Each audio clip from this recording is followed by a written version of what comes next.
Hello! Welcome to White Thread Tarot, where the reader is bubbly, but the readings can get dark. So I have kind of narrowed down the schedule that I want to be uploading on, and that's going to be once a week, and I'm going to do not 3-card pulls, like slightly longer readings for all zodiac signs, but it's all going to be on one video because I am having a hard time juggling my original schedule with my new job. So you're going to be seeing a little bit less of me, but I will try to stay consistent. So hopefully that's enough for you guys. And let's get to it. So we're going to be pulling for the first week of November for all zodiac signs.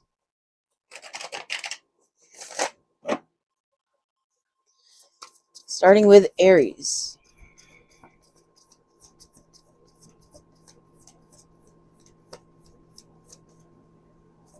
The Lovers. Nice.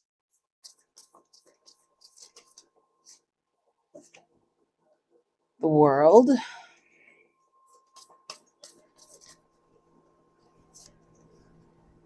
Father of Cups reversed. 4 of Swords. Mother of Swords reversed.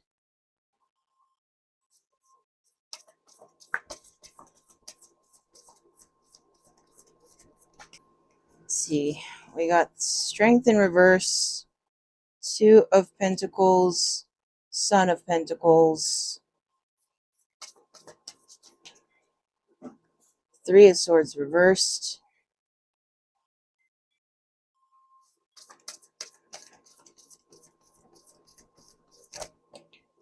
Okay. Oh, this one flipped over too. Okay.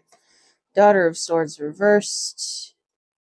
Justice and the 10 of Wands reversed. Cool. All right. So for the Aries collective that I'm tapping into, it seems that there was a choice you made that sparked the ending of a cycle and the beginning of a new one. But the beginning of the new one looks like a rough start.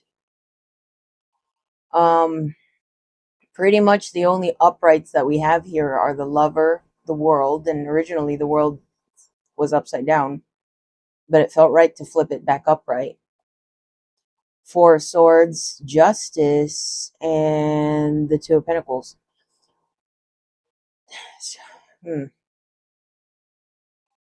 What all this together is saying to me is that you're having a hard time juggling the balance between your mind, your heart, your intuition.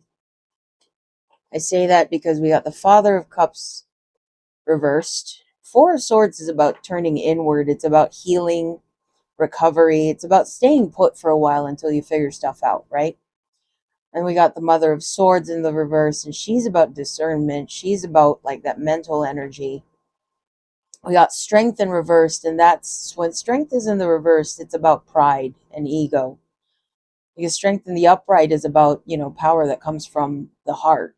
But right now it seems like you're having a hard time tapping into it. 2 of Pentacles, yeah, juggling. That tells me that there are a lot of balls in the air right now for you. And you seem to be struggling with balance. Son of Pentacles in reverse, it seems like it's affecting your finances too. Like maybe the distress can cause us to spend money kind of impulsively, whether this be going out to eat too much or buying things on a whim. I mean, if you can afford it, that's fine, but it seems like what's going on inside of you is also affecting your money. 3 of Swords in the reverse with the Justice upright. And the 10 of Wands in reverse. Those 3 combined tell me that you are slowly going to find equilibrium again. The feeling that I'm getting is that the World, it's almost like the Lovers brought something to a screeching halt. And the Lovers is about a choice. It's about a decision. Brought something to a screeching halt. That was a cycle that needed to end. but it's like your new beginning or the new cycle beginning. It's all about trying to find balance within yourself. Because what we don't talk about enough as readers, right, is that the beginning of a new cycle isn't always like a yay excitement kind of thing. It's not always you end one job so that you can begin a new better one, or you end a relationship so that you can find a new better one. Like, that reward doesn't happen immediately. I think that what isn't talked about enough is that as we go through these cycles, that only means that there are new lessons to be learned. And it seems like you're struggling in the beginning of this new cycle. But what's being asked of you is to find balance. Strength being here in the reverse, and that's a major arcana compared to the Son of Pentacles, Father of Cups, Mother of Swords, and Daughter of Swords in reverse. Like, it sticks out to me more. And it almost feels like what's causing that gap between your heart and your mind is ego. It's almost like you're not letting yourself learn the lesson because you're still more focused on self-preservation than growth. But we have to remember when we go through these cycles that the suffering doesn't end until we finally figure it out, until we finally learn our lesson. And it's not because the circumstances get better necessarily, it's just because we take the hits better, to be honest with you. I know it sounds bleak and it's probably not what you want to hear, but life gets easier to navigate the more wisdom we accrue as we live. So the more consciously, the more self-awareness you can practice, the faster you learn these things. The less ego you have blocking your growth, the faster you learn these things, and the easier it gets to navigate life. Like, it's easier to take a breakup when you're aware of the fact that maybe, it doesn't reflect your self-worth. Or maybe you caused the breakup because you had limitations. It gets easier to take a breakup when you can see it from a bird's eye view rather than getting caught up in all this shit every time, if that makes sense. Like, going through these cycles and learning our lessons doesn't mean that we'll never have to go through a breakup again. It just means that we'll have a better perspective next time. So basically what you're doing in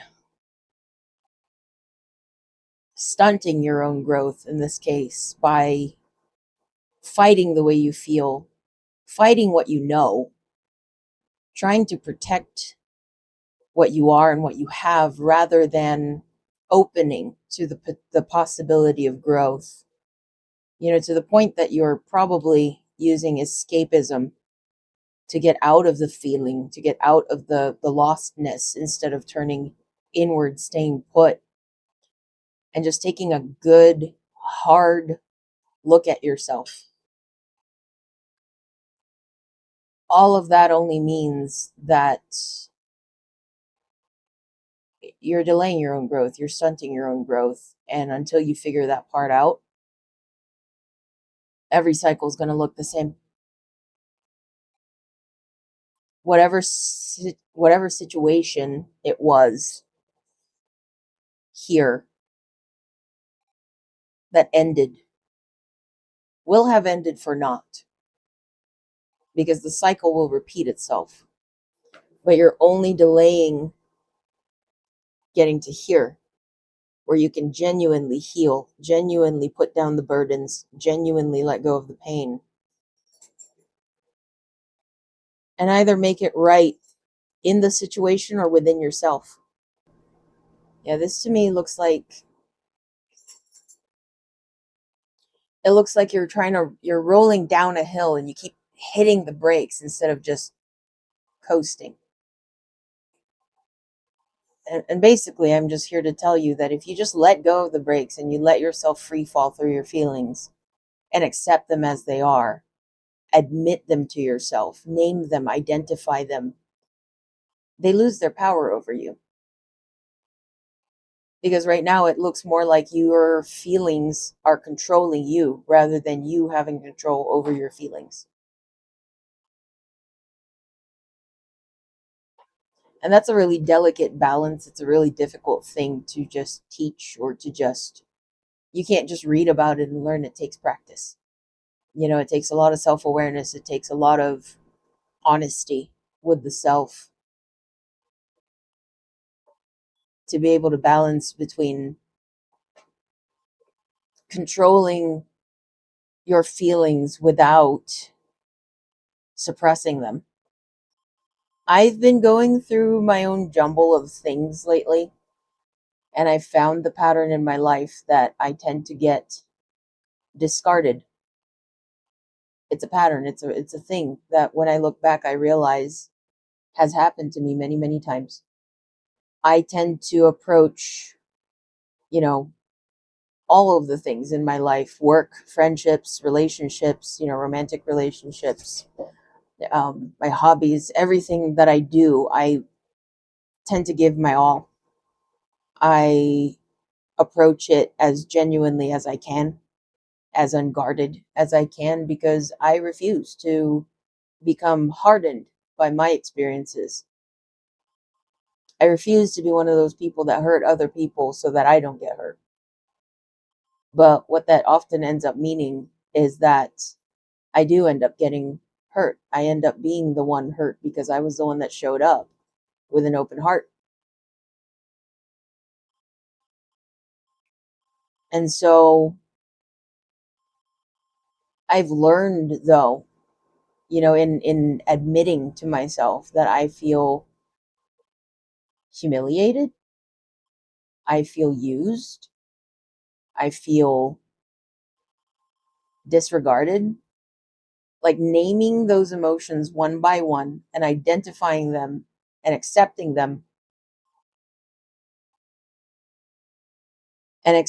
that that's how I feel step by step. It's a whole process, but I've learned not to let myself go down the rabbit hole of thinking that these situations are a reflection of my worth in any way.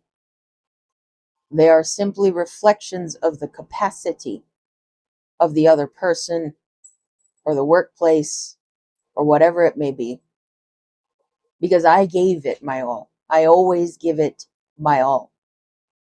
So that's not the part that needs to change.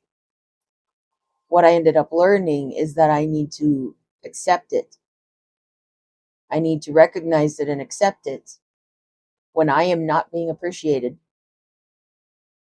And I need to, instead of falling into my usual pattern of trying harder, because maybe they didn't recognize my worth the first time, I need to drop it and leave.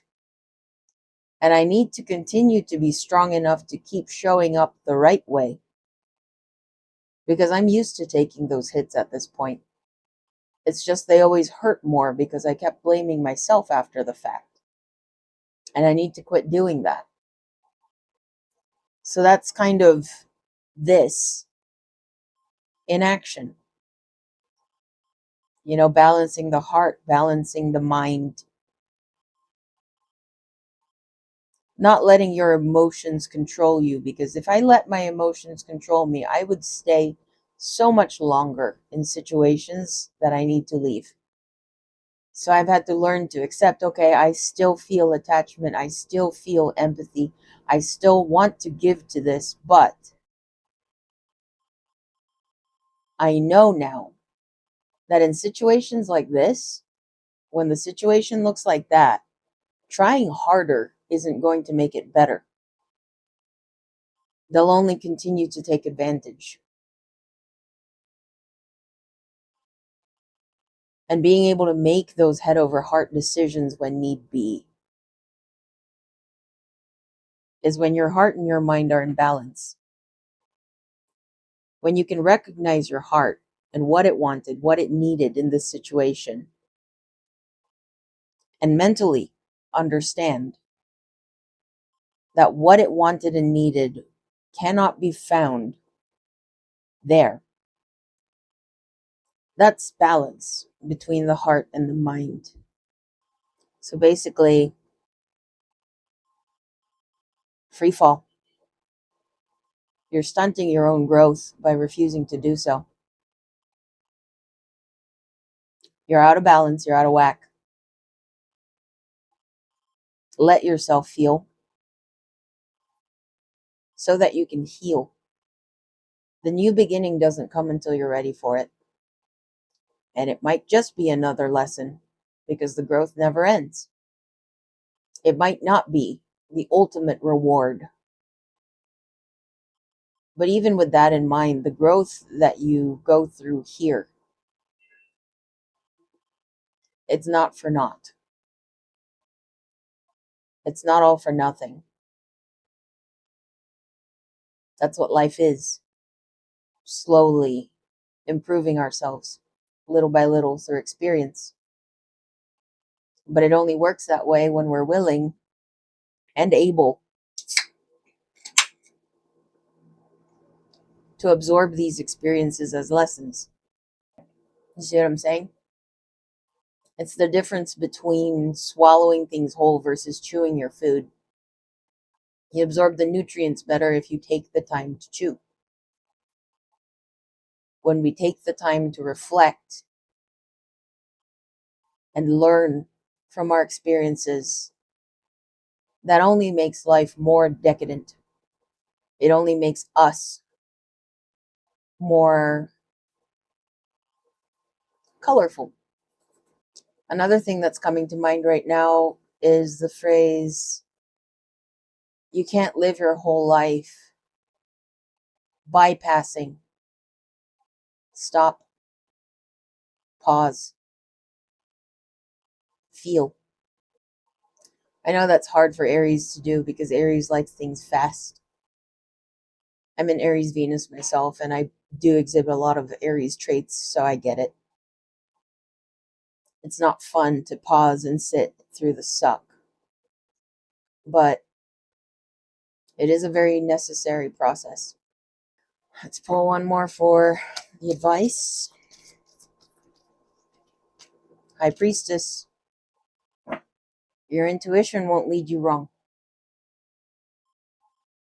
Just make sure that your intuition isn't buried in anxiety, depression, neuroticism, ego. Because that's the thing about intuitive people. Intuitive people are naturally intuitive. I'm one of them. But I know that in the beginning of my journey, the first thing that I had to learn was to empty myself. That's why I practiced meditation with monks for 2 years. Because that's the first step. Not to learn how to tap into your intuition. You're already tapped in. It's just unearthing it, giving it more space to speak. Because oftentimes when we haven't done that, intuitive people struggle to tell the difference between their intuition and intrusive thoughts, anxiety thoughts, ego thoughts. They misinterpret what they want things to be with what is. This process right here, learning to balance the heart and the mind, learning to control your emotions rather than letting them control you. That's how you get more in touch with your intuition.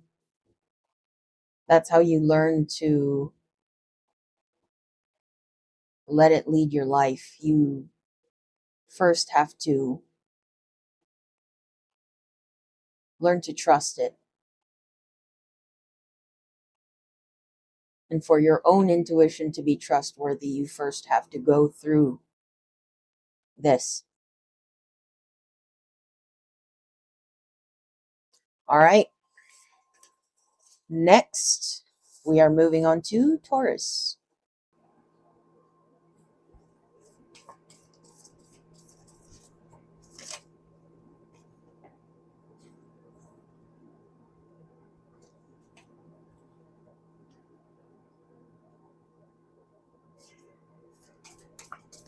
Wheel of Fortune in reverse. Ooh, Ten of Wands in the upright with the Four of Swords in the reverse. Son of Swords. Judgment in reverse. Four of Cups. Eight of Swords.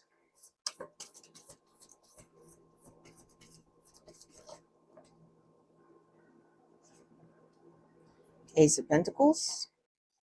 Mother of Wands in the challenge position. Five of Wands.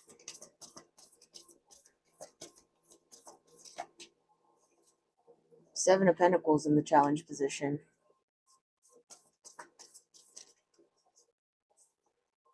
And the Eight of Wands in the challenge position. Huh. Taurus, I feel like we are currently uninspired.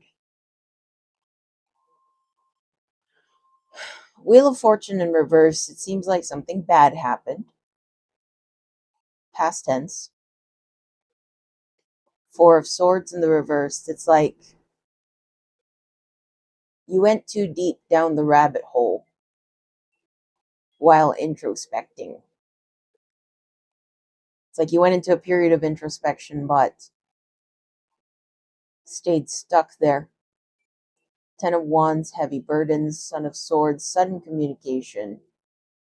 Sometimes also impulsive communication.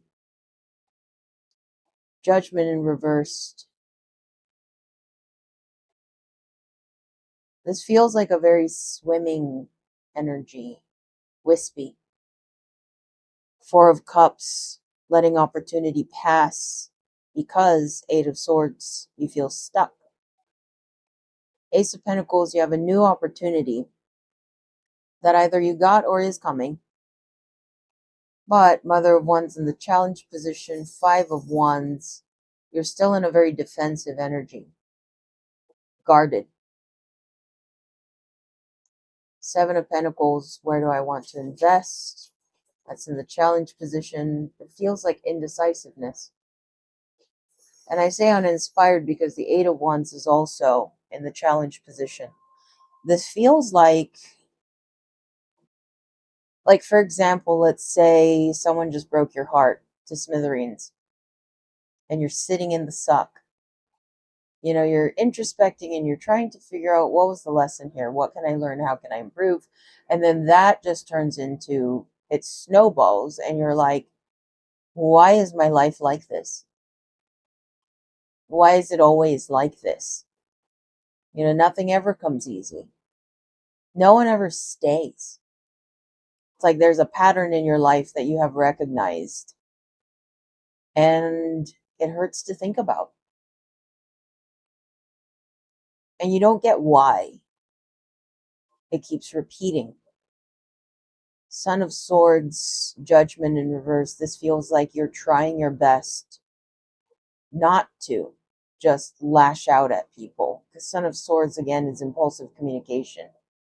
It's like you're trying to contain yourself, contain your agony, contain your rage, contain the betrayal.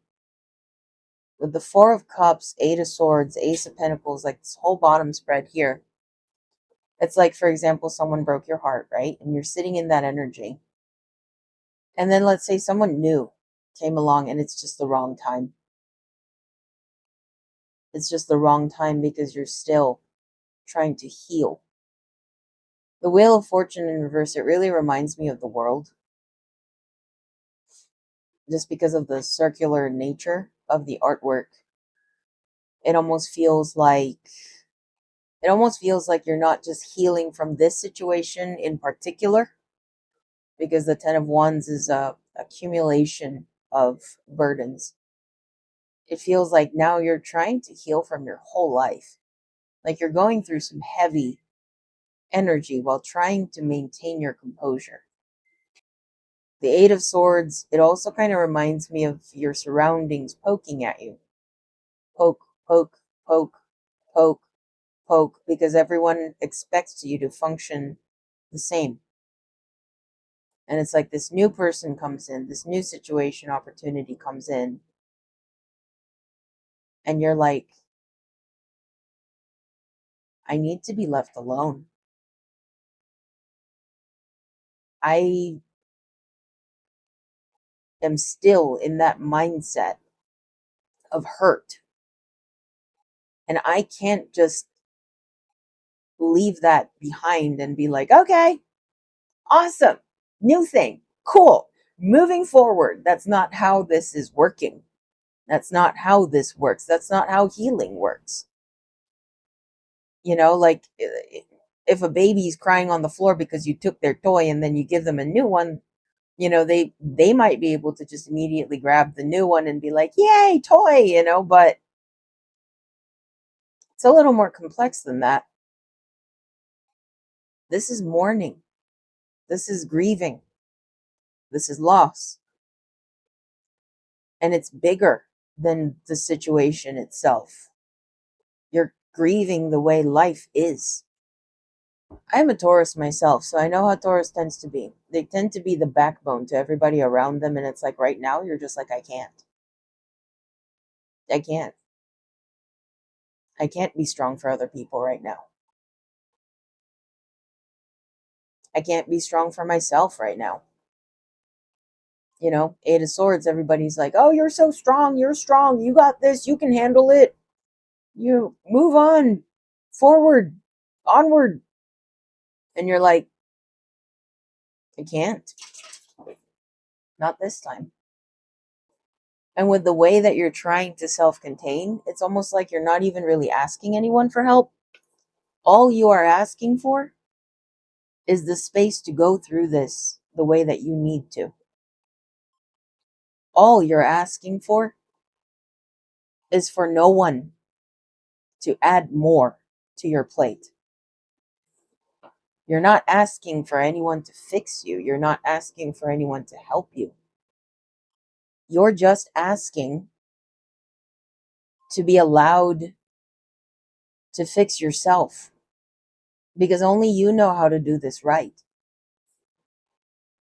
And it's not in a I don't need anyone kind of way. It's like this is a delicate process.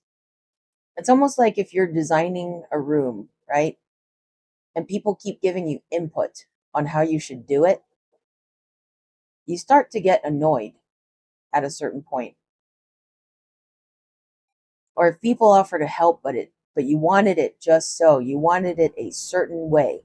You're very particular about this. Then having more hands on the thing you're working on only makes things feel more out of control than they already do. Because this is about healing your mind. This is about letting the dust in your heart settle. Because right now it's all up in the air and you're choking on it.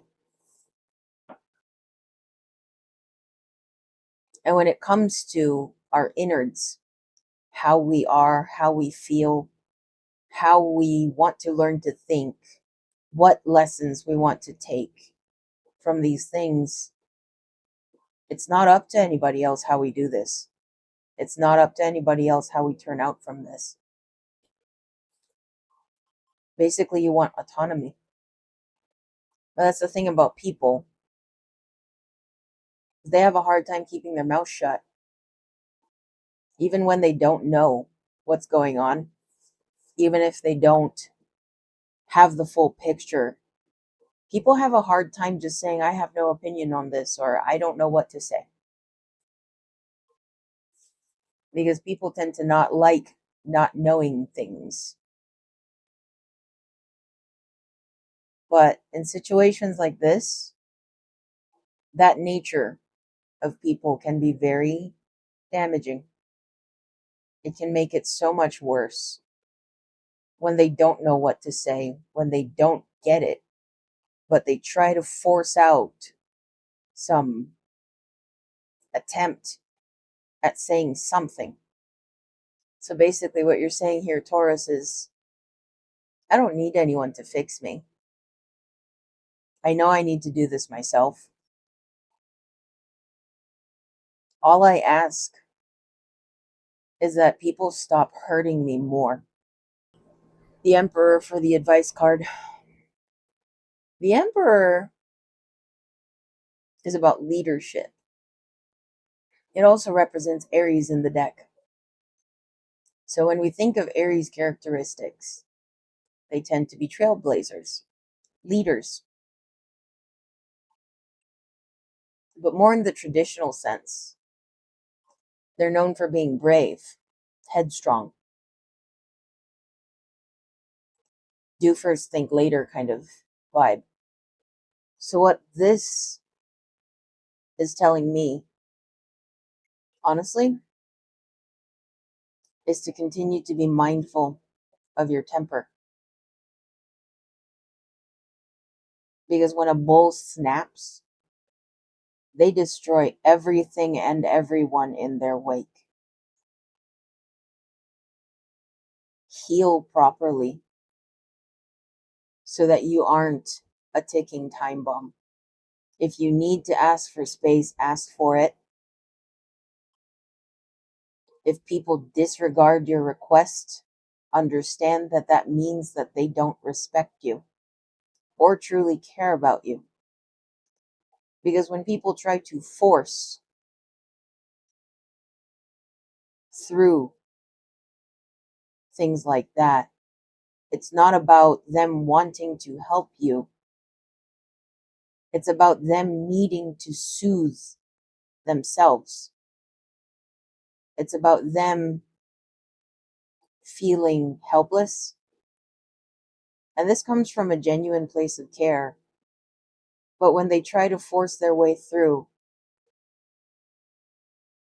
that's also a sign that they're more concerned about soothing their own helplessness than actually helping you. And that's not yours to carry. It's okay to ask for what you need. All right, moving on to Gemini.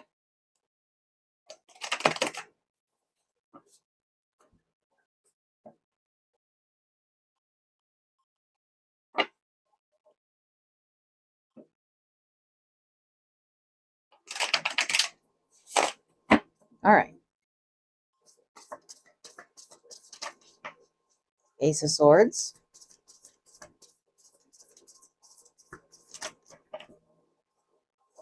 What do we got?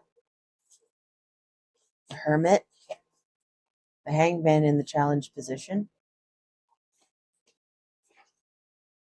Father of Cups in the reverse. Eight of Wands in the reverse. The Fool in the challenge position. This feels like it goes over here along with the Hangman. And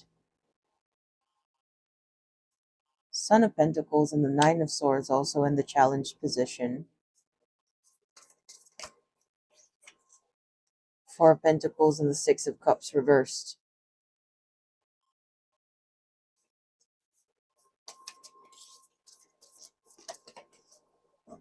Eight of Cups reversed, along with the Eight of Pentacles upright. Oh. Ace of Swords, the Hermit. Hangman, the Fool. Father of Cups, Eight of Wands, Four of Pentacles, Six of Cups, Eight of Cups, Eight of Pentacles, Son of Pentacles, Nine of Swords. The way that this whole picture is showing up for me, it feels like something came to light for you, and that put you in a mode where you're turning inward. Like the image that's popping up in my head with the Hermit is like the hermit opens up his book and he's in the middle of adding another story, because the hermit's also the storyteller. He's the one that comes back from his adventures, his solo trips, and then he comes out with guidance, a lantern, stories. But this hermit feels like he's writing down another story in the book. The hangman and the fool being in the challenge position feels like stuckness. Father of Cups, Eight of Wands, Four of Pentacles, Six of Cups in the reverse. This feels like memories. It feels like memories going down a toilet. Like I'm seeing a flushing, like a swirling down and away. Son of Pentacles, Nine of Swords in the challenge position. This also feels kind of like seasonal depression kicking in. Things slow down. And it's either that your mental space right now is affecting your pentacles, your money, or your money slowing down is starting to put you in a state of anxiety. But winter feels significant in this. It feels heavy, like a weighted blanket. Eight of Cups in the reverse with the Eight of Pentacles in the upright. This feels like a tether, honestly. Because the Eight of Cups is about abandonment, withdrawal, loss. But with it being in the reverse, it feels like a resistance to it. Eight of Pentacles in the upright, that's about working hard. That's about mastering a craft. And the imagery that I'm getting a lot of visuals today for some reason, probably because the veil is thinner as we get closer to Halloween. But the imagery that I'm getting right now, it's almost like I'm seeing like someone making pottery, but their ankle is chained to the ground. So it's like they can't leave. And it's like once they loved pottery, but now they feel obligated to it for some reason. That's the feeling that I'm getting from this. There's a lot of a feeling of being stuck to something that you don't want to be stuck to anymore. And I think the challenge here is that you're not sure which came first, the chicken or the egg. Is it the seasonal depression that's causing this feeling? Or is it this feeling that's bringing on the depression? Like, is your mental state what's making you feel stuck to this thing that you once loved or still do love, or vice versa?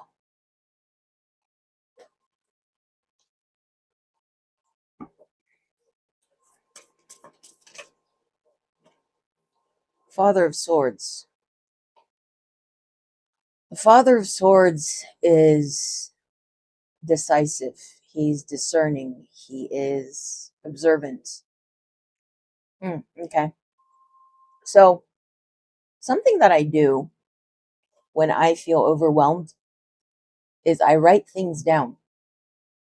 I make a list. I don't always remember to do that immediately, because when you're drowning in your feelings and your thoughts, it's kind of hard to get to the point where you've found your footing enough to be like, oh, I have the tools to get myself out of this. But anyway, writing things down does help.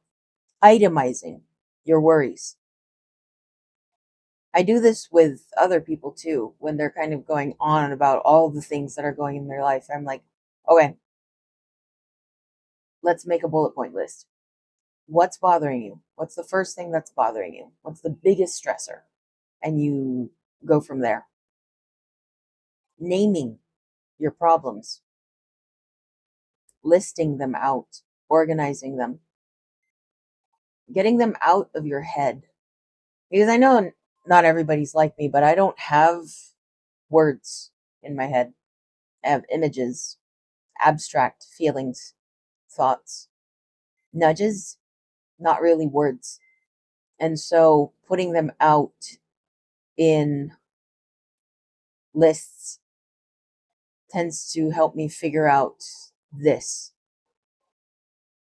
And I think that with the state that you're in, where there are so many different gears turning out of sync, it feels like if you continue this way, the gears are going to get caught up on each other and it's going to be self-destructive.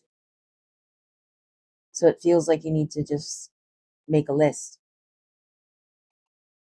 write it out, and sort it out from there.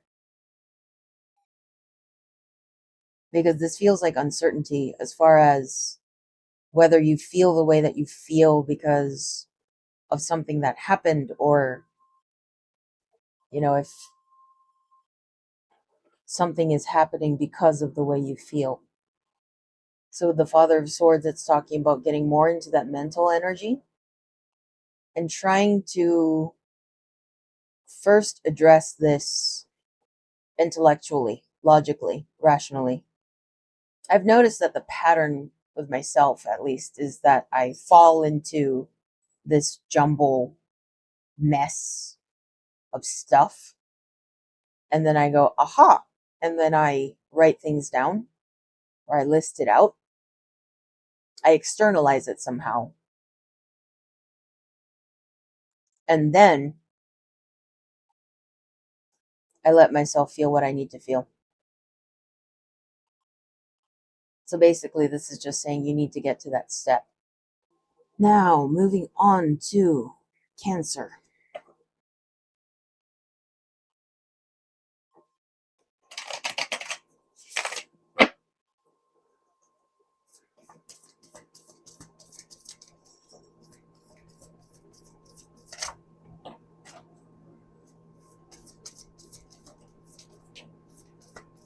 Oh, cards are just flying out from this one.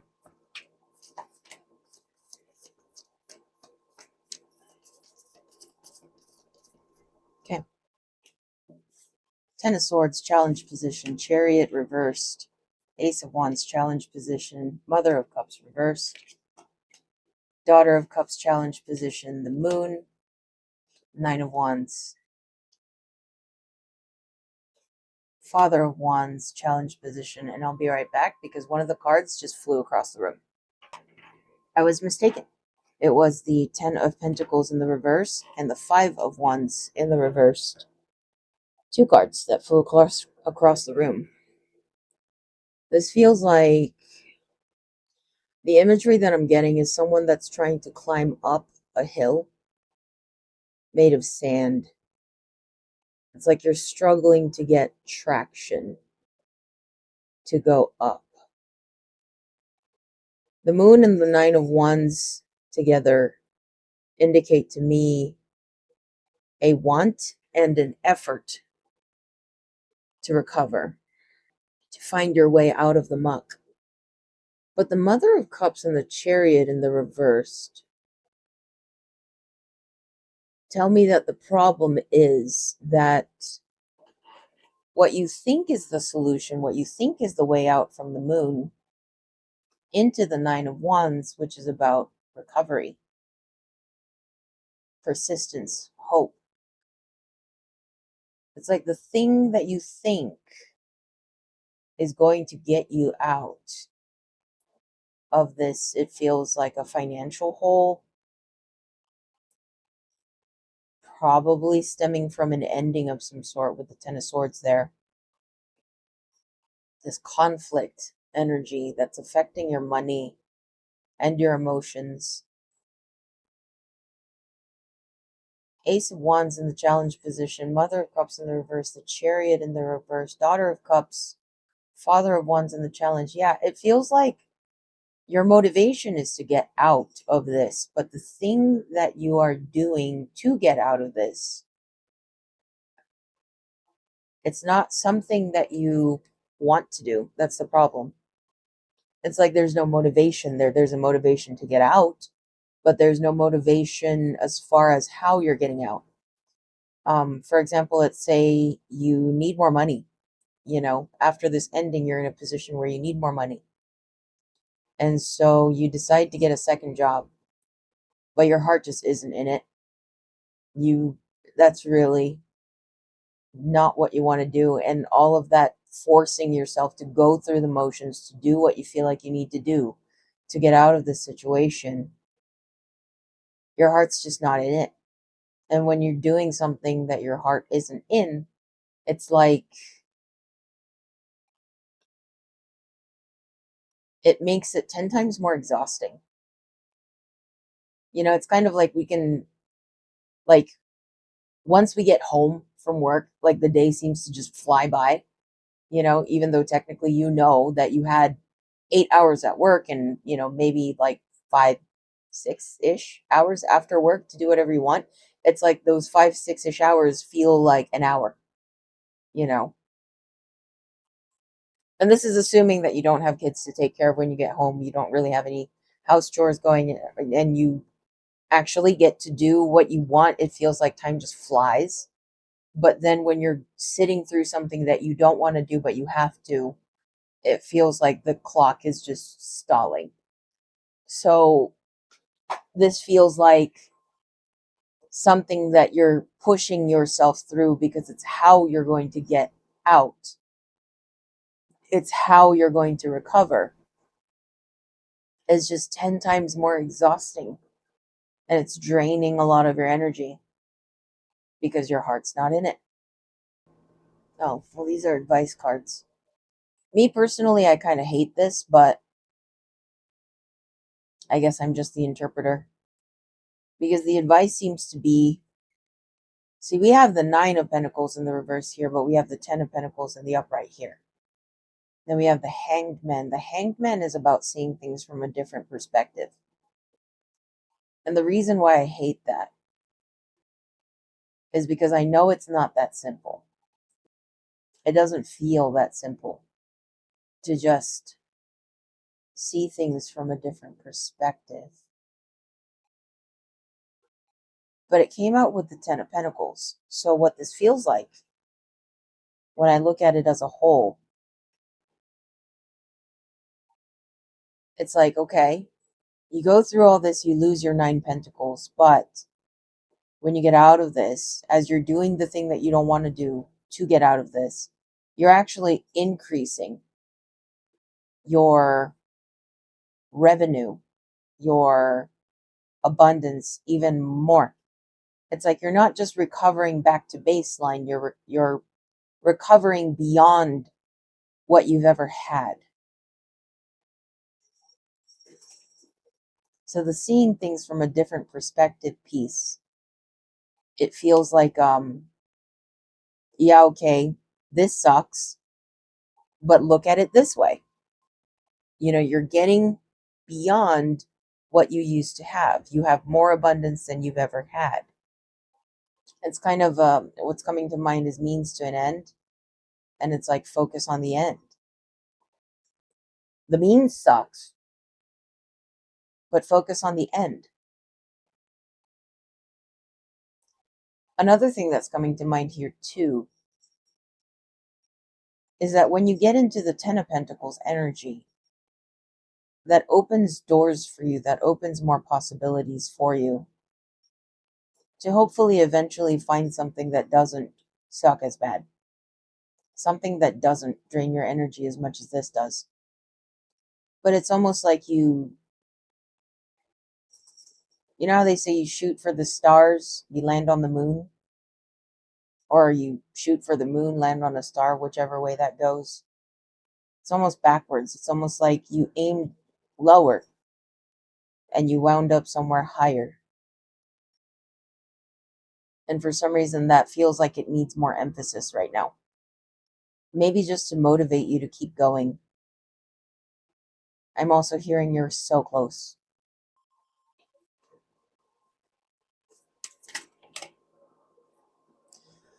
That was a sigh of relief. The Sun, 6 of Cups, Daughter of Pentacles. Oh shit, the Tower, Daughter of Wands. The Tower, it feels like something that's actively happening. It feels like your foundation is changing. It's moving. It feels like an earthquake beneath your feet. And there are so many moving parts. There's a lot of chaos going on around you, but you're trying to climb this hill. Daughter of Wands, she's tougher than she seems, is a part of the book that's coming to mind. Mother of Pentacles, this feels like a reminder to nurture yourself. Another thing that's coming to mind with the Mother of Pentacles is that maybe you are a mother. Kind of a think of the kids kind of thing. You're trying to be strong through this Tower because of your kids. Yeah, because the Six of Cups is also about children. It's about roots, it's about nostalgia, but it's also traditionally depicted with children. You know, I personally never had kids. I am not physically capable of having kids. And so I have found my sense of fulfillment elsewhere. I have fur babies, lots of them. And I pour a lot into my career. I have high ambitions, goals. And the way that I look at it is people work, right? People work for different things. For some people, it's to fund their hobbies. For some people, it's out of pure survival. For others, it's, in my case, to feed my pets, pay my bills, and get me closer to my ultimate career goals. Some people, and I have mad respect for people like this. I was talking to an engineer that I was working with years ago, and I asked him what his motivator for working was. And he said his family. He said as long as he knows that he can continue to provide for his family and give his kids and his wife everything that they could possibly need, he could put himself through anything. That's the energy that I'm getting here. It's, yeah, the means to the end sucks, but your son is your children. They make it worth it. That's your hanged man. You're gaining more abundance than you've ever had. And that only means that you can provide more. And you know, Cancer is the mother archetype. And mothers are the fiercest force on this planet, I believe. I mean, I'm not even a mother to any human children, but I'd fight a bear for any one of my cats. Heck, I'd fight a bear for one of my geckos. Like, there is a certain fierceness and intensity of fearlessness that comes with being a parental figure. And I feel like maybe where you've felt helpless before, where you've felt like you couldn't give enough, it's like now you're gaining the ability to do so. And you're finding empowerment in that, in being able to provide more than you have ever been able to.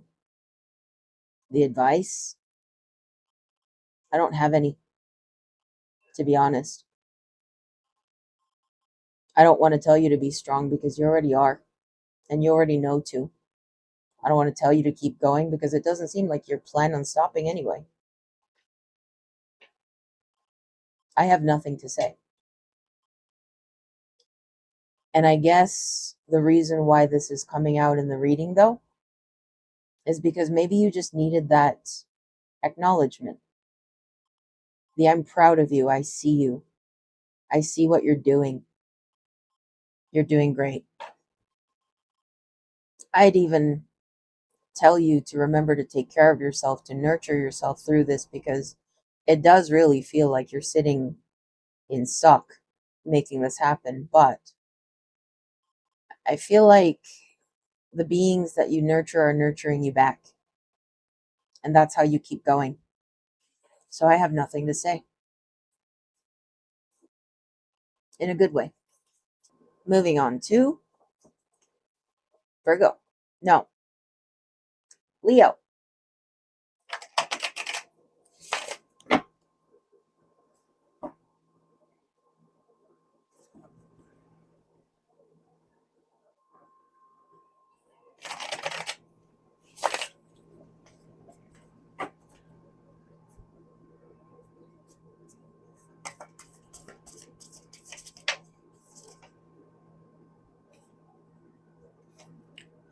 Ooh, Ten of Swords, challenge position. Three of Pentacles, challenge position. Ace of Wands, challenge position.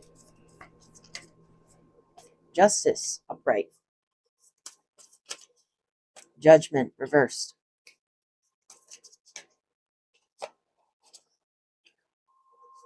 Eight of Cups, challenge position.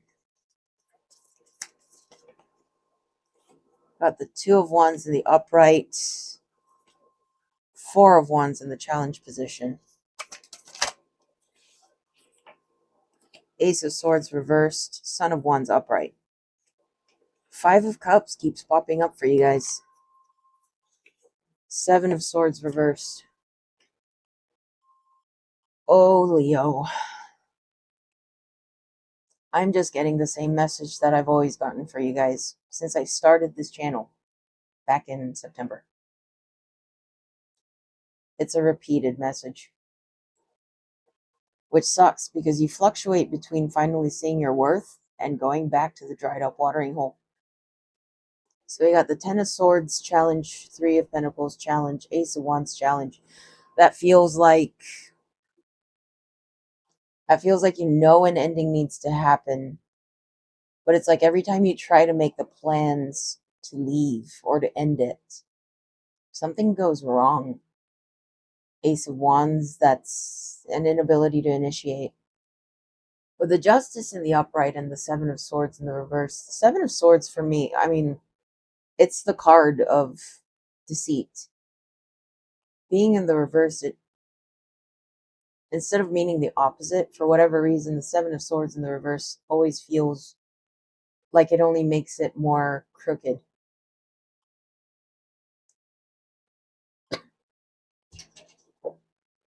It's almost like with Justice, it's like you see things for what they are. You have a clear view of what's really happening. But with Judgment in reverse, Eight of Cups in the challenge. Eight of Cups is about abandonment, loss, withdrawal, leaving. Five of Cups in the upright, that's about crying over spilled milk or returning to the same dried up watering hole over and over again. It's just a refusal to leave. It's I don't know what to do, when you know exactly what you need to do. Two of Wands upright, that's about making a decision. Where do I want to go from here? And it seems like what's blocking that decision, what's making that decision harder, is the Four of Wands. That's about stability. That's about foundations. I'm hearing refusal to change, resistance to change. But the fact of the matter is everything already is changing. It's like a frog that's sitting in a pot of water and the temperature keeps rising. And he doesn't realize that he's starting to boil. Ace of Swords in the reverse. Ace of Swords is about clarity and truth. But it is in the reverse. What's this Son of Wands about? Two of Pentacles in the reverse. Challenge in making decisions. Indecisiveness. No. Because when I said that, See, the Two of Pentacles is typically depicted as a woman that's juggling the pentacles. I just saw her drop them both. So it almost feels like you're sitting in this indecision, but at some point it's not going to be your choice anymore. That's why the Son of Wands, impulse, sudden, fast movement, doesn't seem like it's on your part. But I do feel the pressure rising compared to the past readings that I've done. Like at first it was like, oh no, I might be in danger. Now it's heavier. Now it's hard to ignore. Now it's not a might.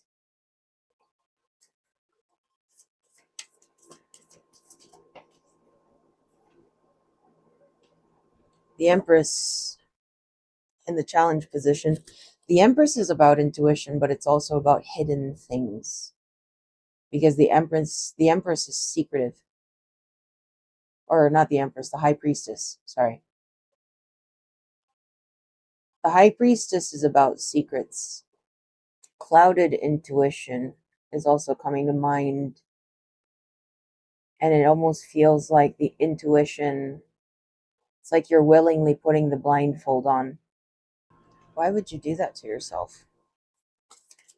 Oh. The Tower in the reverse. That in itself signifies a resistance to change. But that's the thing, is that no matter how hard you resist it, you can't prevent a tower. There is no preventing a tower. Anything that's built on a faulty foundation is meant to fall. The tower will fall, whether you jump first or not. You can't hold a crumbling tower together so that it doesn't crumble. The advice, the Emperor, and the Wheel of Fortune. Okay? We're taking a different approach. We can't talk you into saving yourself, into jumping out of the tower before it falls, because you don't want to jump without a safety net. But the Wheel of Fortune is about fated events. It's about inevitability. It's about sudden things that happen suddenly because they were meant to happen.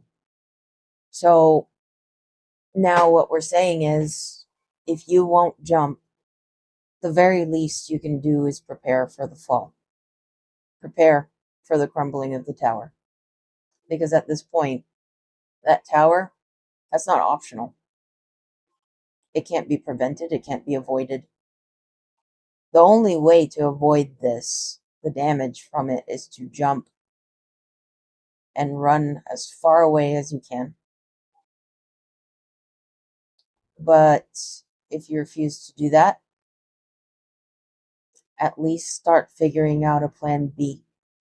And, okay, when the tower falls, this is what I'm going to do kind of plan. Because this isn't a matter of if, this is a matter of when. Because you see how the Emperor is so regal. He's upright, strong. This almost feels like landing on your feet. At this point, if you won't jump first, the least you can do is make sure that you can land on your feet when the tower falls. When the tower falls. Protect yourself. Protect your resources. All right. Moving on to, now we're at Virgo.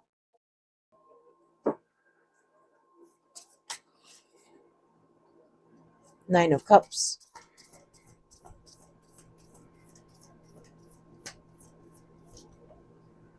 Son of Pentacles in reverse. Son of Swords.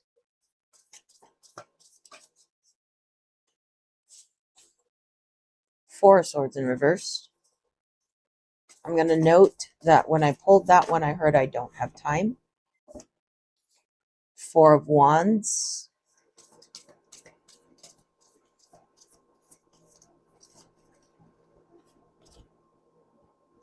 Nine of Swords in the reversed.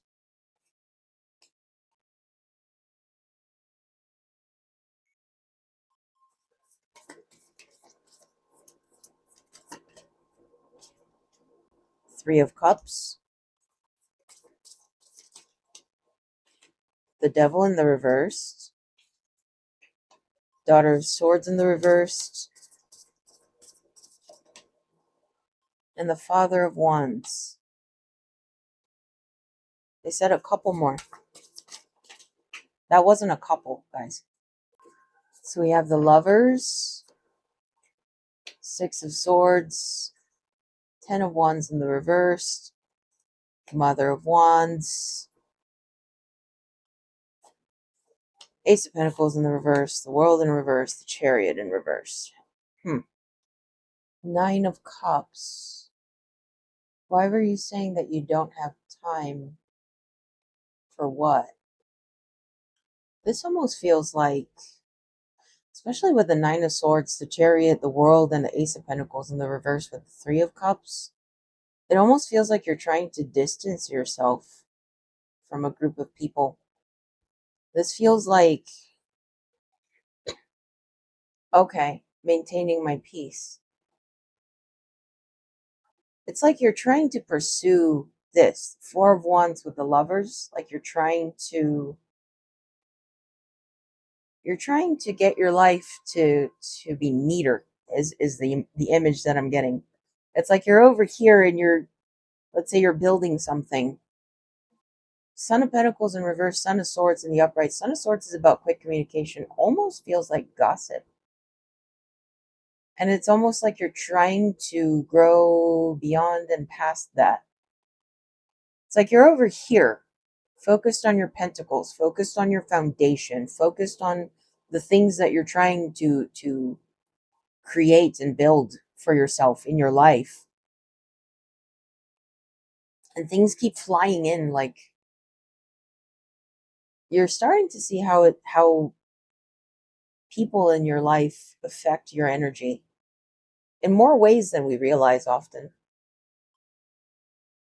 I say that because of the Daughter of Swords in the reverse, the Devil in the reverse, the Son of Wands, and the Mother of Wands in the upright. Or no, that's the Father, isn't it? Yeah, the Father of Wands, the Mother of Wands in the upright, Ten of Wands in the reverse. It's like you don't want those burdens. You don't have time for that. You don't have the capacity for those distractions. The Six of Swords being here also tells me that you're trying to rise above it, honestly. But this almost feels like these people that you're engaging with, they seem deeply tied into your foundations. That's why all this. Like the image that I'm getting is like, let's say someone's building a house and they're using cinder blocks and they're stacking these cinder blocks up, and you're supposed to use like mortar or something to hold these cinder blocks together. You're supposed to use rebar and shit.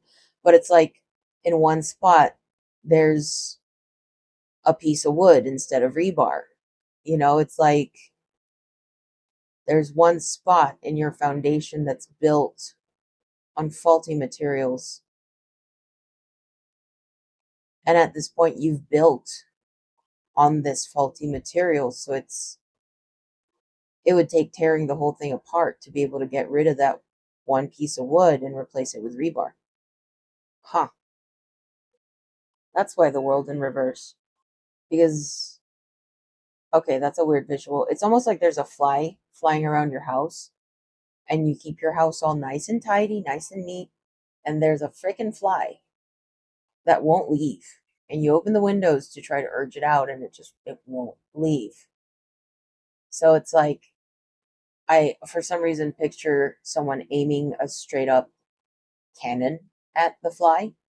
It's like just to get rid of that one fly, you have to blow half the house up. It's an upheaval. To rid this tiny bit of noise that's distracting, it would take a whole upheaval.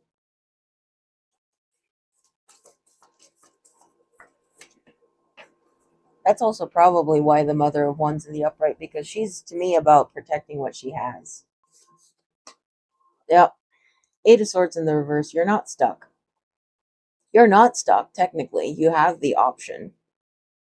You have options. It's just that any direction that you take, it's like a thread on a sweater. Like whichever thread you pull, it's going to unravel a bunch of stuff.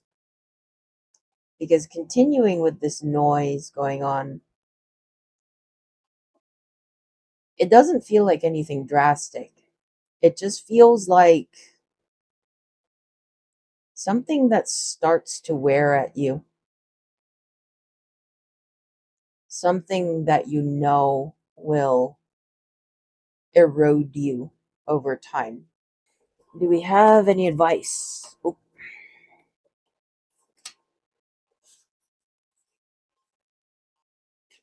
Hangman's popping up as advice a lot today, along with the Three of Swords. And I just heard the words pick your poison. We can't choose whether or not we suffer, but we can choose what we suffer for. Dignity or keeping the peace. Integrity or keeping the peace. And I'm not here to tell you what to do. But there did seem to be a need for some awareness to this situation, to consider different angles, maybe be strategic. All right, moving on to Libra.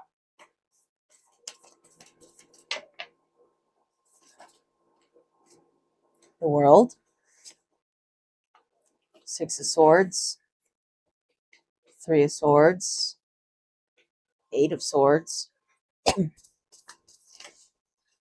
Four of Pentacles,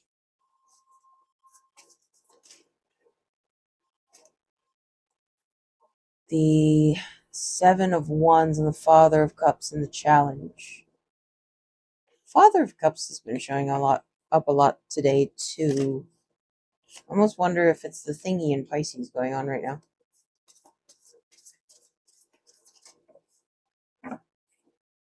Ace of Wands reverse, Five of Pentacles upright.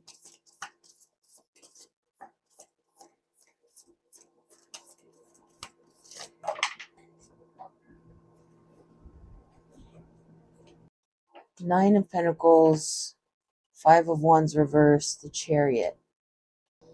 It's kind of interesting to me that the advice cards already went ahead and showed up. The World, this feels similar to what I read for Aries. So if you happen to have Aries in your chart as well, it might also track. But this is about endings and new beginnings, but the new beginning is coming with a rough start. Because like I said in the Aries read, new beginnings, tarot readers like to make it sound exciting, but it's almost like a new semester in school is starting. New beginnings doesn't mean, oh, this thing ended and now you automatically get something better. It's like, no, you are now beginning the opportunity to learn something, to grow in a way that will allow you to keep something better next time. It's a new cycle. Because life doesn't get easier for you. Things don't get easier for us. As bleak as that sounds, life just continues to be life. Shit continues to happen. But as we grow and as we learn and as we gain wisdom, we become better equipped to handle the things that come to us. Whether this be bad things or good things. Because oftentimes when we are unhealed, we self-sabotage. So even when the good things show up, we can't keep them because we're not equipped to. And so we learn so that hopefully next time when something like that comes along, we are equipped to hold on to it. We are deserving of it. What this feels like: Six of Swords, recovery, rainbow after the storm. Three of Swords, pain. Eight of Swords, stuck. Four of Pentacles. It's about holding on to your resources, but this also feels about like self-preservation. Five of Wands in the reverse. It is in Libra's nature to avoid conflict, to the point where Libras are kind of bad at conflict. As in, because the normal mode for a Libra is to just keep their mouth shut and keep the peace, when it does come time to actually talk it out or argue about it to come to a resolution, Libras have a hard time expressing those kinds of feelings. They have a hard time receiving them too. Because until evolved, Libras do tend to just keep their mouth shut, play dead, try to avoid the conflict. So they never get good at conflict until they decide to get good at conflict. Because see, conflict is a skill. When we don't know how to handle conflict properly, we tend to suppress until we can't anymore, and then we blow up. Or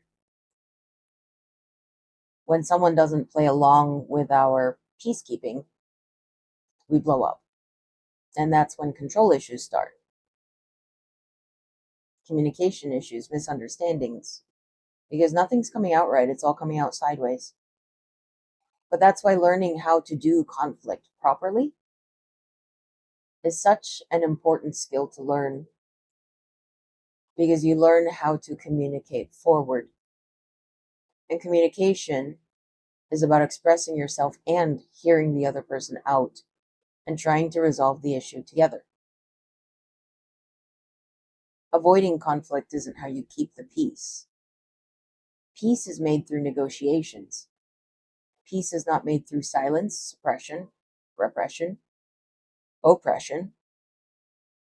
Peace isn't made through control. Peace is made through negotiations.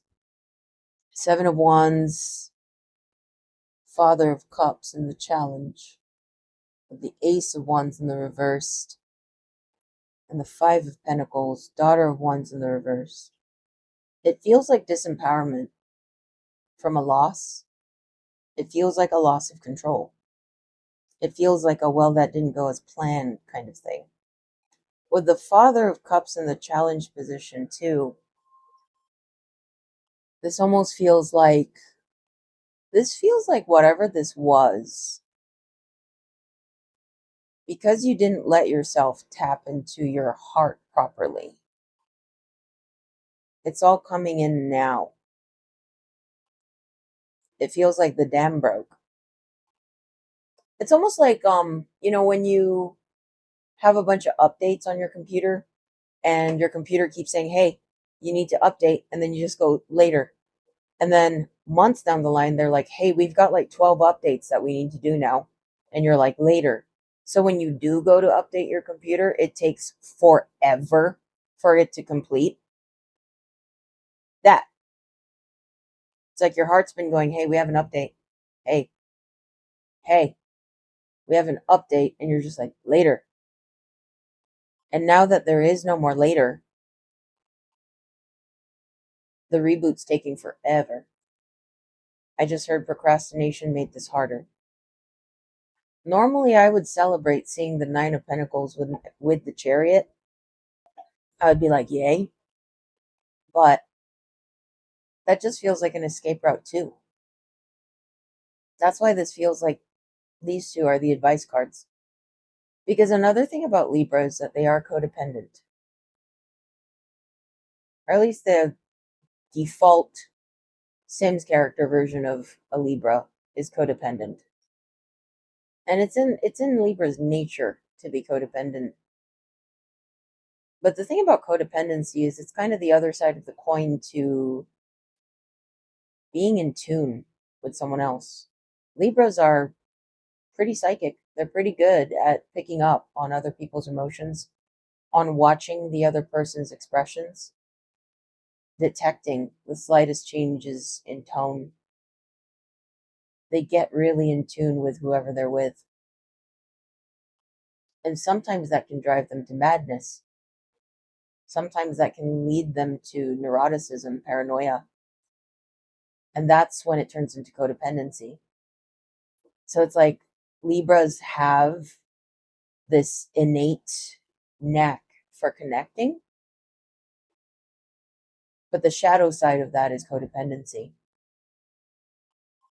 until they learn how to manage what they notice and how in the other person.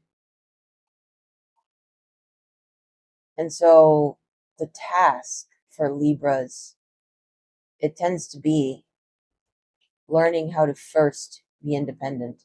That's what the Nine of Pentacles is. That's as far as you can go on your own. That's about abundance with yourself. That's about, I harvested all of the grapes from all of the grape plants that I planted, and I am going to eat these by myself. So between the Nine of Pentacles and the Chariot, this feels like, don't run from this. The next cycle is beginning, and the next cycle is about learning to stand on your own. Trying to figure out who you are when no one else is around, who you are when no one else is watching. Yep. I say that also because the Daughter of Wands is showing up in the reverse, and she is my she's tougher than she looks card. There was a lot of disempowerment here. Probably because codependency also means giving all your power away. So basically they're saying take it back. Next, moving on to Scorpio.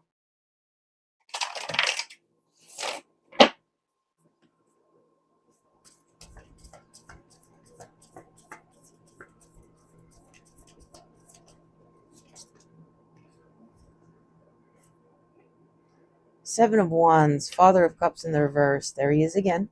Ace of Wands also in the challenge position. Two of Pentacles. I'll get that later. Seven of Cups in the challenge position.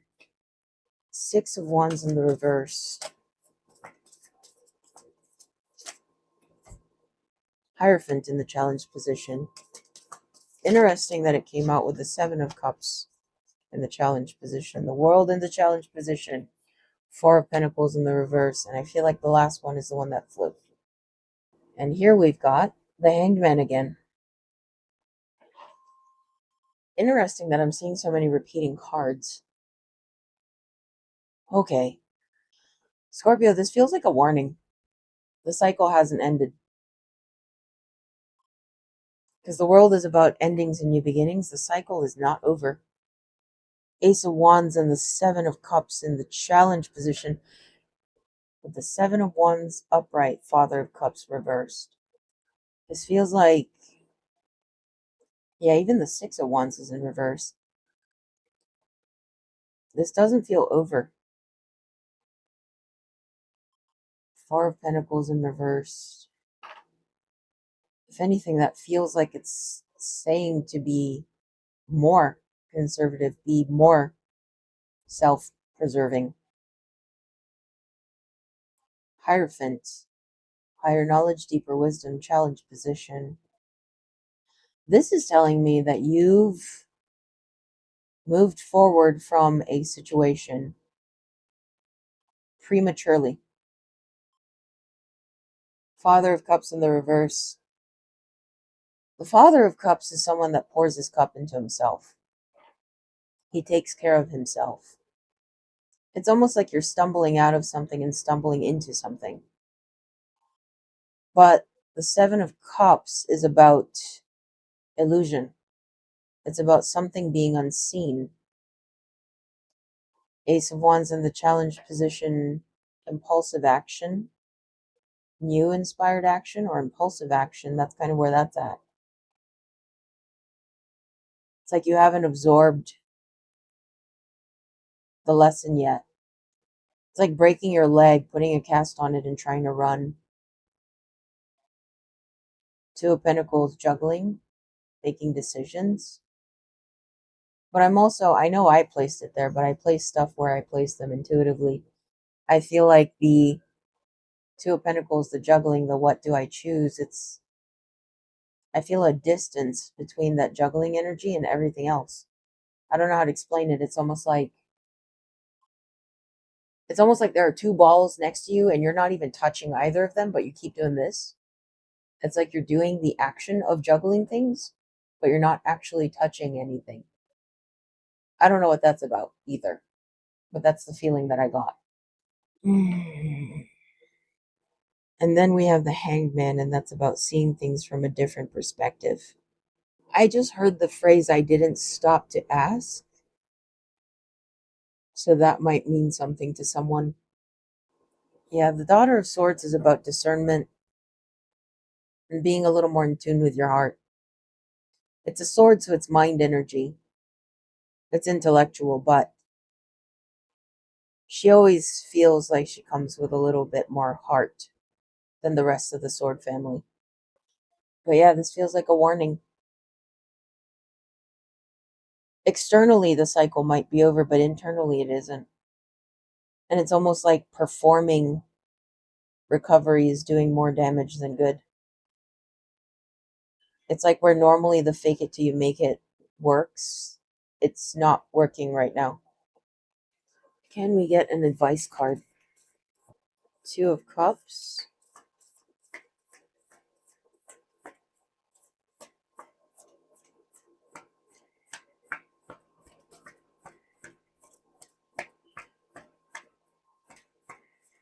I have a feeling that nothing is going to come out. Okay. Two of Cups. This feels like take your time. Because the mechanisms within you that caused this world in the challenge position are still there. And this almost feels like it's saying that connecting with another person is going to take so much more deliberation than it ever has. Because you have to be and remain aware of where your wounds are and how they're presenting themselves. Seven of Cups is telling me that there's something about yourself that even you haven't noticed yet. You know what? Another thing that's coming to mind is a rant that I made on my Facebook page. Follow me on Facebook, by the way, if you aren't already. But I was talking about how, people that tend to struggle in relationships, and I know a few people like this that are kind of perpetually single, and then they get into these brief relationships that just blow up in their faces, pretty shortly after they begin. And they seem to have shit luck when it comes to relationships, and they can't make one last. But they're amazing people is the thing. They just pick the wrong ones. Like, I don't know if it's because they have bad intuition when it comes to picking people, or because, like me, maybe they stay longer than they should when they should just give up and dip. Like, maybe they see the red flags and they're like, I can fix them. That's definitely what I do. But the rant that I went on, it was about how people like that tend to have bad luck in love, like romantic love, tend to compare themselves with other people that are connected. But when you look really hard, you start to realize that like 99% of these couples around you aren't actually happy. They're settling. They post pictures on Facebook that make it look like they're happy. They don't talk about the relationship with anyone else, so they seem happy. But a lot of the time, they're not actually happy. They're just settling.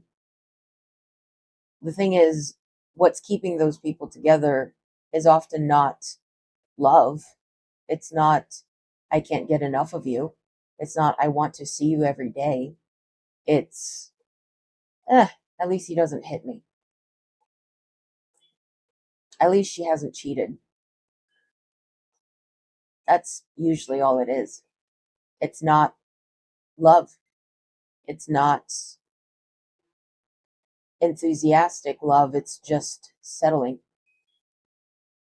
And people compare themselves to those couples, thinking that they're happier than they are somehow, instead of focusing on becoming happy. They question why they can't have that. But that is an illusion. That is a show. It's a facade. It's not real. It's just good enough. It's not happiness. It's just, it's not bad enough to leave. Because people don't leave each other just because they're wearing each other down. They tend to stay until they are all the way worn down. And that can be years down the line. And so there's this illusion of happiness that make a lot of people feel disempowered, like they're missing out on something. But it's almost like, let's say you hear bumping music from outside of a closed building and you think there's this rager going on in there and you're like, damn, I'm missing out. I want to be part of that party. But you walk in, food's cold, cake's dry, and there's like 5 people there. Because when you really look around, how many couples do you know that are still madly in love with each other years later? How many couples do you know that aren't passive aggressively digging at each other every chance they get and making it sound like it was just a joke when really they mean it? Because there are a lot of couples that I know of where, for example, she's annoyed that he doesn't do the dishes after she cooks. But the problem isn't really the dishes. It's not the fact that he doesn't do the dishes. It's the fact that he doesn't consider her. He doesn't think, oh, she put all this work into cooking. I want to make it easier on her by cleaning up after. She cooked for us. I ate the meal. And now I'm going to do my part. There's no initiative. There's no consideration. But when you love someone, you're supposed to consider them. You're supposed to want to make their life easier somehow, in little ways. You're supposed to look out for yourselves and each other in a healthy romantic connection. But that doesn't happen a lot. It always ends up turning into something that just chips away at both of them, or one of them, until one day it just blows up. Or it never does, and one of them dies, and the other one ends up widowed and thinking, man, I just wasted an entire lifetime on that. And I am now at this age and I've never experienced true love, true happiness with someone else. I've never had that I can't get enough of you feeling. And it turns into regret. So we need to think about why we stay. And we need to stop staying. Because not bad enough to leave is not a good enough reason to stay. And people that look around and think that they're missing out on something, you're not missing out on anything. Because what you want is a lot more rare than for it to be all over the place like you think it is. Get out of that mentality of, I'm the only one that's struggling this way. It's not true. Even the ones that seem to have what you want don't. All right, moving on to My brain is starting to turn to mush. Sagittarius. Okay, I'll pull that. And this. Seven of Cups, Eight of Pentacles in the reversed.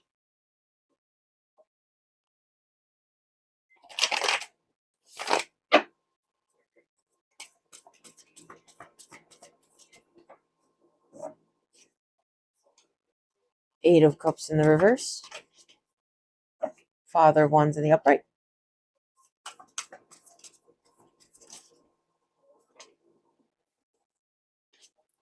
Six of Wands in the reverse. Father of Swords in the upright. Daughter of Wands. The Emperor. This is a smaller spread, but this feels complete. So I'll go with it. Seven of Cups with the Eight of Cups in the reversed. Eight of Pentacles in the reversed. Father of Wands in the upright. Father of Swords. Emperor. Oh. One moment. I am back with ambient lighting because my reptile room needed to go to bed. The Emperor, Daughter of Swords, Six of Wands in the reverse. Basically, what I'm getting from this is a reminder that the people around you have autonomy. This feels like a reminder that the people around you have autonomy, as in, I explain things through my own anecdotes. I've struggled for the longest time with my image. I am deeply insecure about my appearance. And it's the one thing that I can't hide. I've worked on my insides. I'm not perfect, but I do know that I've done a lot of work on my insides to at least be confident in the fact that I always mean well and I am a genuine person. But as far as my appearance, I can't hide it. I'd have to lock myself in a closet for life to be able to do that. I still have to show up. I can't hide the thing that I am most insecure about. And that has been very painful for me. And it's still an ongoing process. I've gotten better about being a little more confident, but it still hits every once in a while. I still find myself comparing myself to other people every once in a while. And I am physically disabled, so I keep wrecking myself at the gym.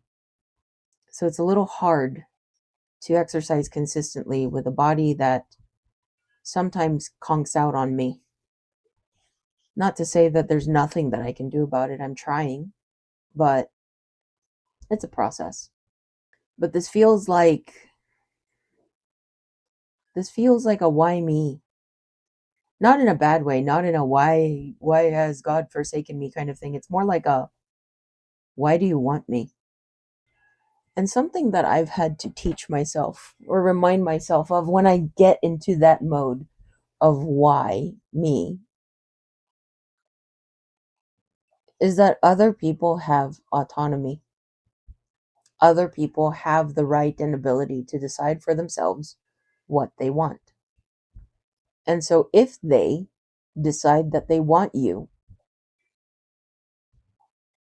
no matter what you're insecure about or how insecure you are about it, what can we do but accept it? If someone says, I want you, even if you don't know why, if you want them to and you're sure, then there is no other right answer than yes. Because it's when we start letting ourselves go down that rabbit hole of why me that we start to self-sabotage. We start, for some reason, it's human nature to just make things worse until they prove us right by leaving. But it's a self-fulfilling prophecy. They didn't leave us, we pushed them away. So if someone is showing up in your life as the Father of Wands, the Father of Swords, decisive and passionate about you, they're showing up as the Emperor for you. It's easier said than done, but the right choice is to accept it. Because it's when we can't accept it that we start to ruin things. I've done this and I've had it done to me. It's frustrating both ways. When you really like someone and they can't get it through their thick fucking skull that you care about them and you like them and you want them, and that nothing that they say or do could deter you, but they still are stuck in their head and they can't step outside of it to realize that you see them more clearly than they think you do, that you know things that you shouldn't, and you still want them. And then they start to do weird things like hurting you, abandoning you, pushing you away, making things more difficult than they need to be. It's almost like a stray cat that wants to be saved but won't stop scratching you when you try to take it home. And then at some point they get tired of fighting you to love you. All they wanted to do was love you. And you keep fighting them. It's frustrating on both ends. So, I feel like this is pretty conclusive and straightforward. If someone is trying to love you, even if you don't know why, accept that it's not for you to know. They chose you, regardless of how you feel about yourself. Learn to ease the tension in your shoulders. Unclench your jaw.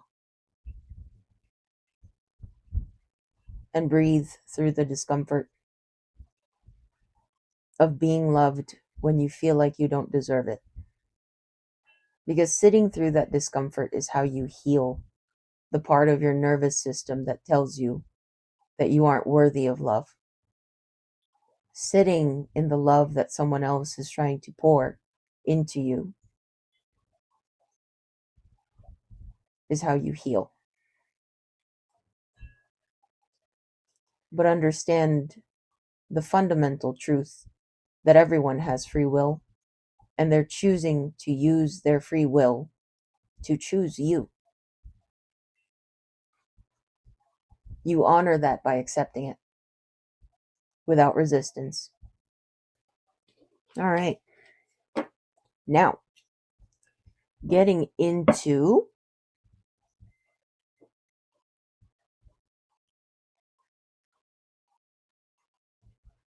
Capricorn.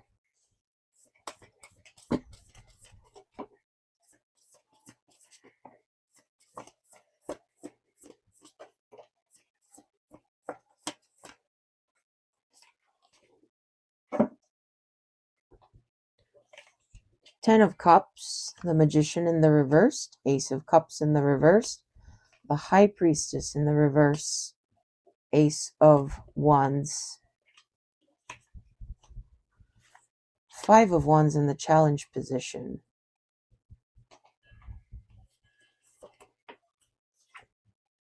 Son of Pentacles,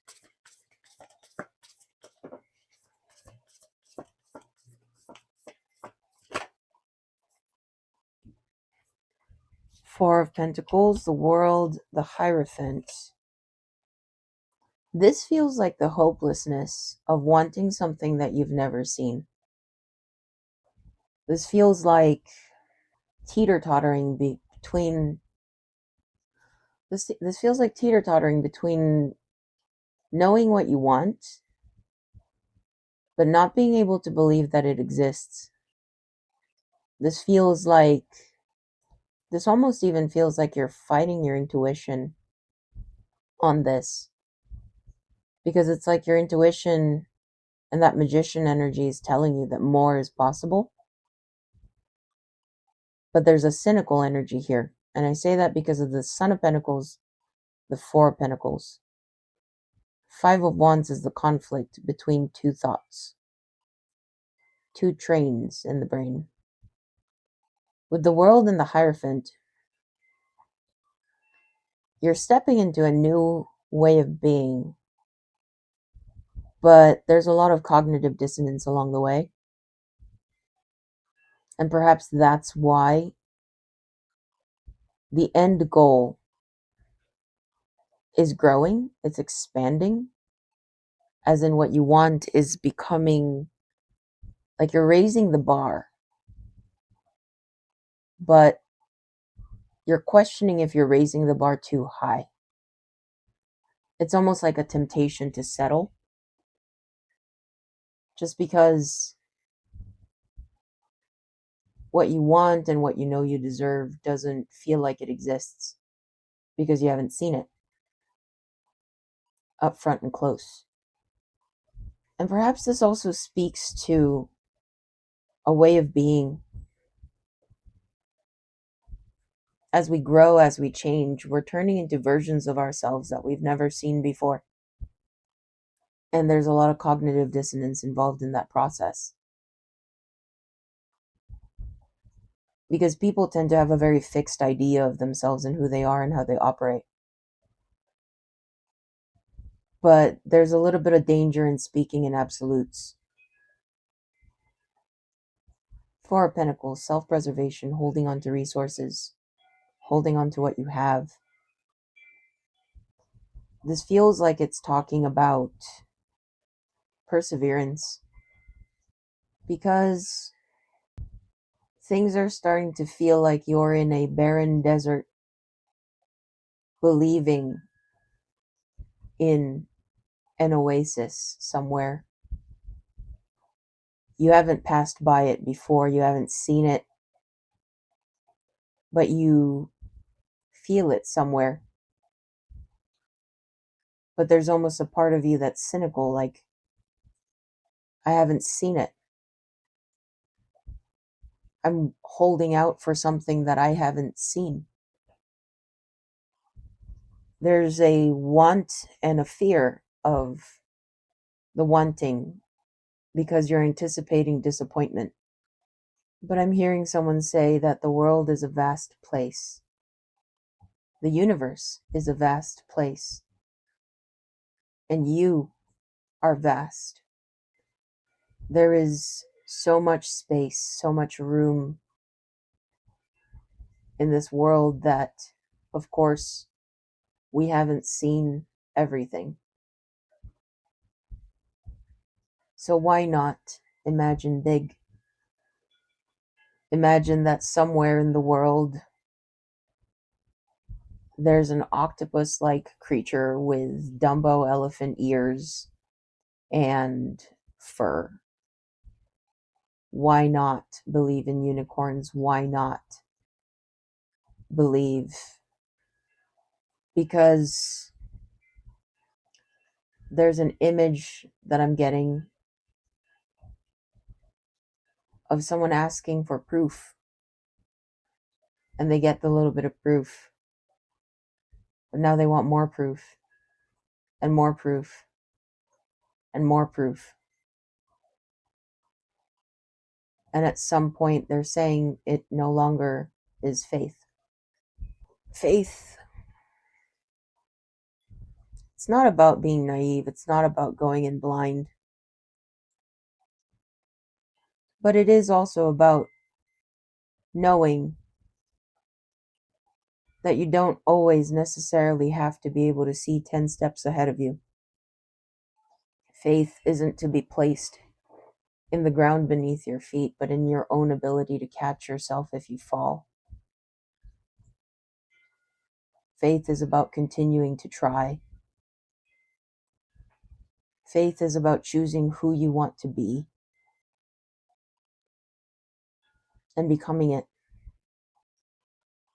Faith was never meant to be placed in anything external to us. Faith, even faith in the divine, is about recognizing yourself as divine and placing your faith there. Faith isn't about blindly following something else. It's about walking with certainty. That's the part that people forget about spirituality and life in general, is that you can't walk this earth placing your faith in something else. You can believe, you can learn from, you can be guided by, but the faith first and foremost must be in yourself. And I feel like that's it. Okay. That was full-blown channel mode.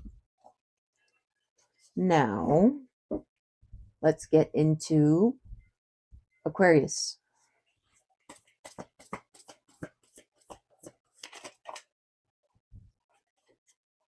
Oh, thank God. Finally, I'm talking to a different collective. All right.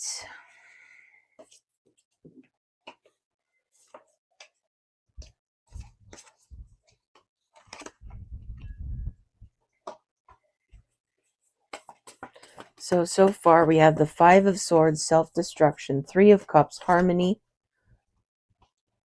Four of Swords in the challenge position.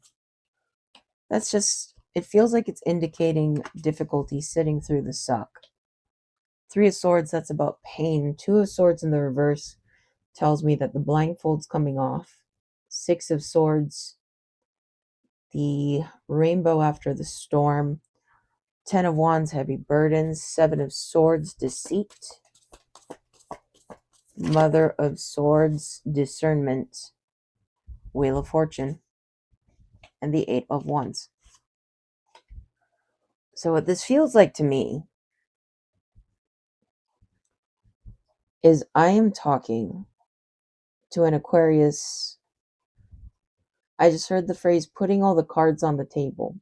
Got a picture of a casino. It's almost like you're gambling. But because the Five of Swords, self-destruction with the Three of Cups, this feels like you just carved yourself out of a community. Four of Swords in the challenge, sitting through the suck of it. Three of Swords, 10 of Wands. I mean, you definitely didn't come out unscathed. But you see it for what it was very clearly. Two of Swords in the reverse, Seven of Swords in the reverse with the Mother of Swords. Yeah. You see it for what it was very clearly. And I'm also getting that everything looks bleak right now. But with the Eight of Wands and the Wheel of Fortune is about sudden, fated, inevitable events. In the upright, that's usually about good fortune. Eight of Wands, it feels sudden. Six of Swords is also about recovery.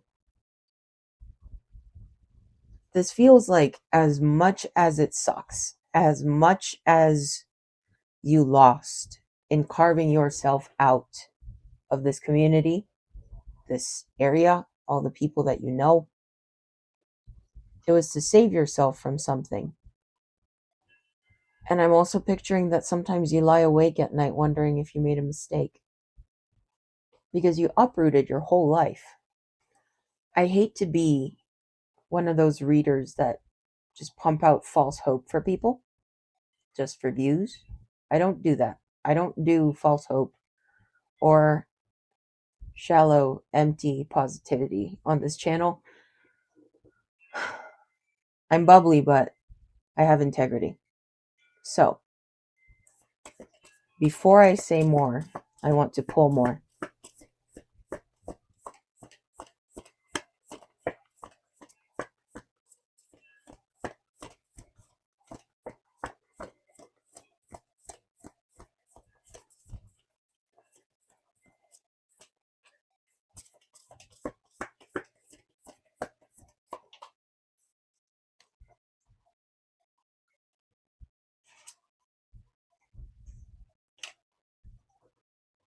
Nine of Pentacles. So,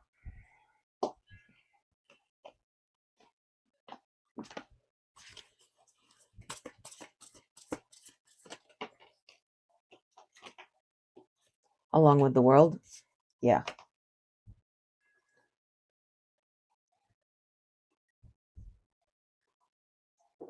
Your life changed drastically when you left this situation. It's about to change drastically again, but for the better. It's about to get easier. Sudden breakthrough is the feeling that I'm getting. The energy around you, and I think deep down there's a part of you that feels it too, that the energy around you is getting more dense. Like there's a pressure building around you. And you feel like there's a certain direction in which it's going to pop. There's going to be a crack somewhere. And light will flood in. Because pearls are made from discomfort.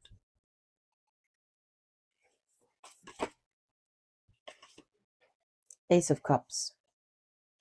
The way that I'm seeing it, I always imagine the heart to be a compass that sits in our chest. It points.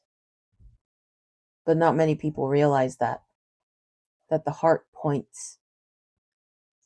Just like dowsing rods, just like pendulums, they point. It's like, for example, you sit there and you say, I don't know what to do. And then someone says, well, why don't you do this? And you say, no. And you make up some excuse why that won't work. When in reality, the reason why you were resistant to their suggestion was because you already did have a solution in mind.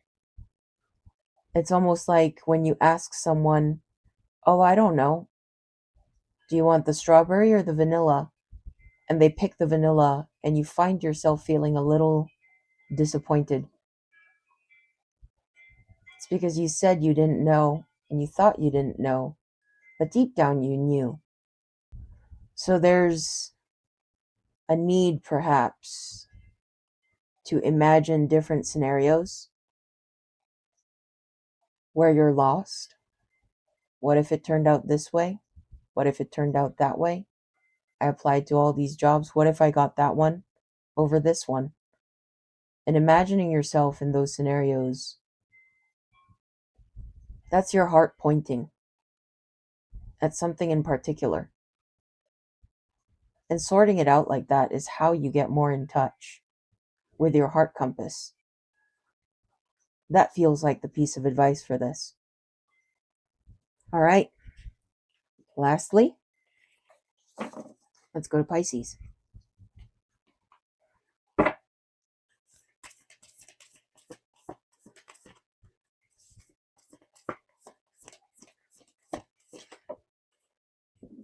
Daughter of Cups in the challenge position.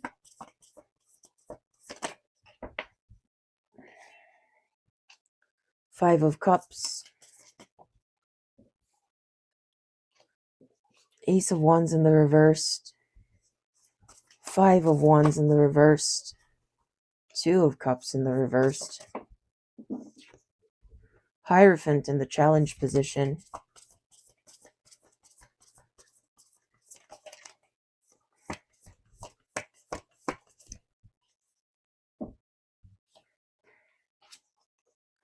The Fool in the reversed.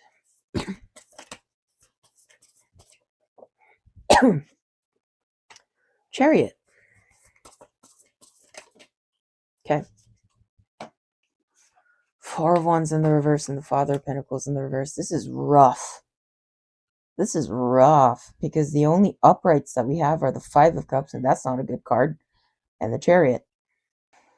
This also feels like disenchantment.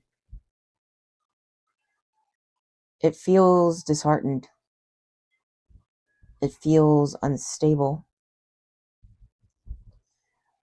And another thing that I heard as I was pulling cards is the magic is gone. I can't remember what movie or show that was. Enchanted? Was it? No. Maybe? I don't know. It was about some Disney princess that wound up like on planet Earth, and she was all bubbly and singing and happy, and everyone else was mean. She was in the middle of New York, out of all places to land. That's the vibe that I'm getting. It's like you had a sense of whimsy about you that's fading. And that, I was going to say that it almost feels like it's affecting your connections, like you're not able to give to it as much as you normally would, but I don't feel like outwardly anything has changed. Not in your close relationships, at least. But it still does feel like there's almost a melancholy. It's like you're pouring out your cup, but your hand's twitching a little bit. That kind of vibe. The Fool in the reverse with the Five of Cups, it almost feels like preservation of naivety, but it's not going well. I couldn't catch the first part, but I heard I want to keep. And there's almost a wish, like if only you could just launch yourself in a rocket and just hit outer space and just something, like a need for a breakthrough. Because it's like the world, this feels like it's more attached to a worldview. It's like the world is crumbling before your eyes. That's the feeling that I'm getting. And you're trying to hold on to what little whimsy you have left. For the advice,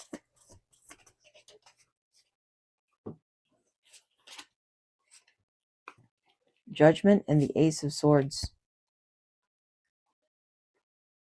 This feels like a call to take a more proactive approach in creating a world that you want, that you would rather have. Because when everything falls apart, when the tower crumbles, though we didn't see the tower card here, this feels like a slow erosion of the world around you and self, reflecting that. But when the tower crumbles, it crumbles so that you can rebuild. And right now, it really looks like the world is falling apart. Everything's crazy. But what people are missing is the fact that this is an opportunity.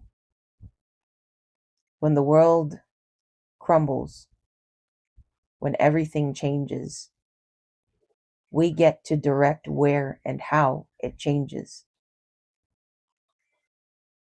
Maybe rewatch Bug's Life, and you'll know what I mean. We aren't as powerless as we let ourselves think we are. Oftentimes on the internet, when I talk about, because I'm really heavy on animal rights, I do eat meat, but I've been rescuing animals since I was a child. That's something that I'm very passionate about. I have a whole reptile room, and half of these are rescues. You know, when you share those ideas and opinions on the internet, a lot of people will say, well, what about this? What about this other thing? Don't you care about this? Because they think that if you care about one thing a lot, that means that you don't care about the other things. But that's not true. It just means that you have your limited capacity as an individual. I can only care this much about one thing at a time. If I let myself care about all of the things at the same time, I will break. I've done that. Sometimes I sit there and I sob because I start caring about everything. The best we can do is to pick something and focus on it. And if everybody does that, that means everybody's doing something. And if we all do something, anything, things will change. That's how this works. So the advice seems to be more decisive and proactive. Ace of Swords. It's about being more pointed rather than passive. Pick something. Do something. You're not as powerless as you feel.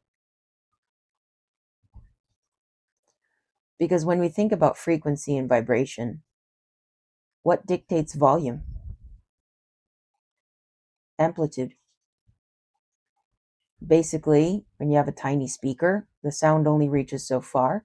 When you get a bigger speaker, it reverberates louder, reaches further out. Amplitude.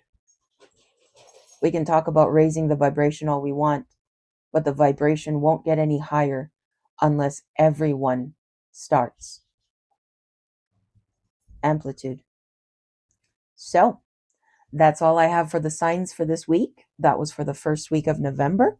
If you liked what you saw here today, please feel free to like, share, comment to help me out with the algorithm, subscribe, and hit the notification button so that you get notified every time I post a video. And I'll see you in the next one.